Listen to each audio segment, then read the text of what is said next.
สวัสดีค่ะคุณผู้ชมคุณผู้ฟังที่กำลังรับชมและรับฟังเราผ่านรายการคุยกันที่ชานเรือนทางสถานีวิทยุกระจายเสียง 919 กองบัญชาการหน่วยบัญชาการทหารพัฒนากองบัญชาการกองทัพไทยพบกับดิฉันจรูนศรีชินสารประจิมนะคะซึ่งเราออกอากาศผ่านหลายช่องทางแรกก็คือระบบ FM 99.5 เมกะเฮิรตซ์ระบบ AM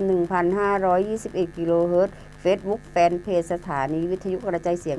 919 นอกจากนี้ยังสามารถรับชมเราในรูปแบบของทีวีออนไลน์ผ่านเว็บไซต์ของทางสถานีก็สามารถที่จะกดติดตามและรับชมรับฟังเราได้นะคะวันนี้เราจะมาคุยเกี่ยวกับเรื่องดื่มน้ำอัดลมใส่เกลือแก้อาการขาดน้ำจากภาวะท้องเสียจริงหรือไม่นะคะอาการท้องเสียเกิดจากหลายสาเหตุนะคะไม่ว่าจะเป็นการกินอาหารที่ไม่สะอาดการติดเชื้อไวรัสการติดเชื้อแบคทีเรียเมื่อมีอาการท้องเสียบางคนจะมีอาการอาเจียนร่างกายอ่อนเพลียหลายๆคนก็มีความเชื่อว่าการดื่มน้ำอัดลมนั้นผสมเกลือจะสามารถบรรเทาอาการอ่อนเพลียจากการท้องเสียได้นะคะจะจริงหรือไม่วันนี้เรามีคำตอบค่ะโดยทั่วไปแล้วนะคะเมื่อมีอาการท้องเสียการดื่มน้ำละลายผงน้ำตาลเกลือแร่หรือเป็นอีกวิธีหนึ่งทางเลือกที่ช่วยทดแทนการสูญเสียน้ำจากการอาเจียนหรือท้องเสียโดยแนะนำให้จิบน้ำละลายผงน้ำตาลเกลือแร่อย่างช้าๆแทนน้ำนะคะแล้วก็ควรดื่มน้ำให้หมดภายใน24 ชั่วโมงหากเกินกว่านั้นนะคะไม่แนะนำให้นำมาดื่มต่อค่ะแต่การดื่มน้ำอัดลม